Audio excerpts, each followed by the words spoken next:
Hello everyone, once again I bid you a hearty welcome to EduLine. So today the topic of our discussion here is an important chapter in English grammar, that is comparison of adjectives. Now adjectives, we know they are one of the important parts of speech in English language. So comparison of adjectives, they mainly feature the 3 degrees of comparison: the positive degree, the comparative degree, and the superlative degree. So in this video we will try to understand how these 3 forms of degrees they actually function. But before we start the video, once again I would like to request you to subscribe my channel, to like it, and also share the video among your friends. So let's get started. Before we start learning about the degrees of the adjective, we need to know what is an adjective. So to begin with, an adjective, it is that part of speech which modifies or qualifies a noun or a pronoun or a noun equivalent. In that sense, an adjective describes a noun or a pronoun or even a noun equivalent. The adjective, it tells us at least something about a noun or a pronoun. That is, an adjective tells us about the quality, quantity, shape, size, color, number, position, and so on about a noun or a pronoun or a noun equivalent. Now if we try to take some examples of adjectives, then we will find that if we find in these sentences, he was a lazy boy, the second sentence, it was a rainy day, and in the third sentence there were 70 people. Now in these set of 3 sentences we find there is one adjective each. First, for example, lazy boy, the boy is lazy. The word lazy serves the purpose of an adjective as it describes the noun boy. Again, a rainy day, the word rainy serves the purpose of an adjective as it describes the word day. Again, 70 people, the number 70, it serves the function of an adjective because it describes the noun people. So adjective is that part of speech which describes or which modifies a noun, a pronoun, or even a noun equivalent.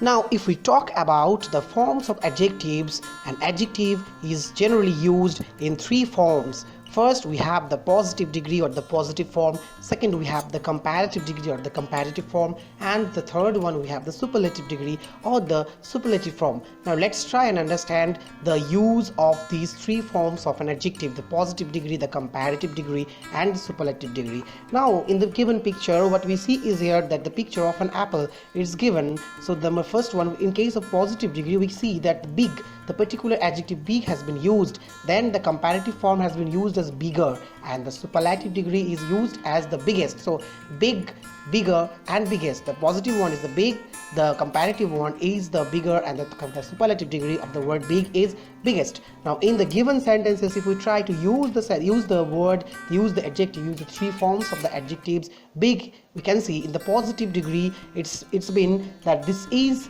a big apple. Now we can see here the word or the positive form of the adjective has been used in the line. In the second line, that is, this apple is bigger than that. That is the comparative degree or the comparative form of the adjective has been used. And in the third sentence we see this is the biggest apple. In the third line, this is the superlative form of the adjective has been used. Now let's learn about the details of these 3 forms of adjective. So what is positive degree? The positive degree is basically the simple form of the adjective. Actually, the positive degree is the simple form of the adjective in which no comparison is made. The positive degree or the positive form of the adjectives tells us about the quality of something or someone. So it is the plain form, or it is the simple form of the adjective where no comparison is made. Second one, going to the comparative degree. A comparative degree, as the very term suggests, a comparative degree makes a comparison. Here a comparison is made between 2 things or 2 persons. 2 things or 2 persons are brought into a comparison in comparative degree.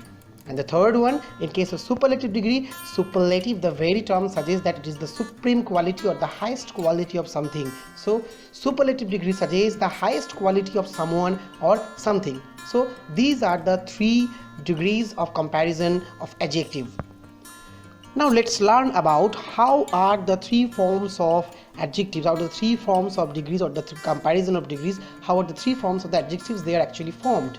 Now there are basically three ways, and from there is this basically three ways. These three ways are generally used to form the different degrees of adjectives. Now what are the three different ways? The first way or the first process we use to form the different forms of adjectives, first one is by adding the suffix es or suffix er and est. So the suffix er and est, they are used to form the comparative degree and superlative degree of some of the adjectives. The second way, we see the internal vowel change. By changing the vowel inside a word, we can also form the comparative degree and superlative degree of some of the adjectives. And the third process or the third way we're gonna discuss is the usage of more and most, the words more and most, which are actually preceded, which actually sit before some of the adjectives. So these are the three processes by using er, est suffixes. Just for example, the word you can see here, pretty, smart and cold. These words take the suffixes er and est to form their comparative degree and the superlative degree.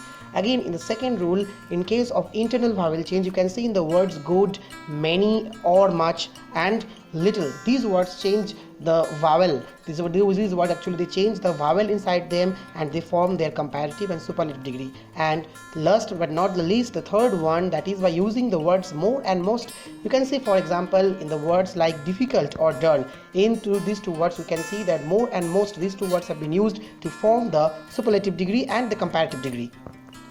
Now let's move on to application. So it's application time. Let's see how positive degree, comparative degree and superlative degree they are used in English language. So just for example, for positive degree we can take this particular example, this particular sentence, he is as brave as a lion. We can see the word, the adjective brave, it has been used in the positive form. So here he is as brave as a lion. No comparison has been actually made here. So the adjective brave actually is, it qualifying the noun, it's qualifying the pronoun he. So here the word brave or the adjective brave is used as a simple form of the adjective. That's why it's the positive degree. Now moving on to the second sentence, that is Chetan is braver than Mohan. In these sentences we find two nouns are given, Chetan and Mohan. So Chetan and Mohan, they are compared and the adjective braver is used to draw the comparison between Chetan and Mohan. So that is, the braver is the comparative form of the adjective brave. And going on to the last example, that is Nelson was the bravest of all generals.